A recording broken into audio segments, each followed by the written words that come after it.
Let's take a look at this recursive sequence. When we examine the terms in the sequence, we see that they're increasing and they appear to be bounded above by 3.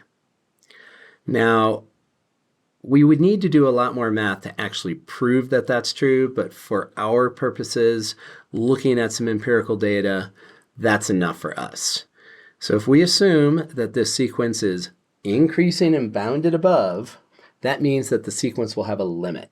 So we are going to assume that the limit of a sub n as n goes to infinity is a.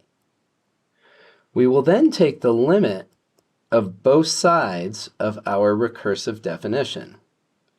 And on the left-hand side, we have the limit of a sub n as n goes to infinity, and that will be the same as the limit of a sub n as n goes to infinity.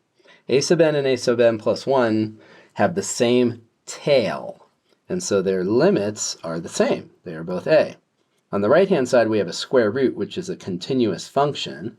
That allows us to push the limit inside the square root. The limit of 6 is 6. The limit of a sub n is a.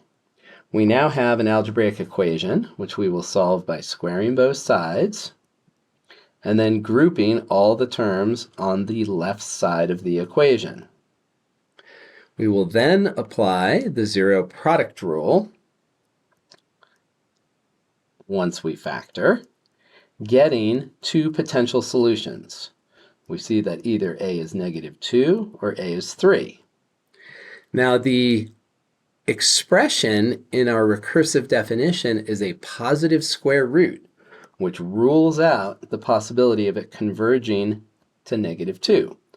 So, therefore, the limit of our recursive sequence is in fact 3.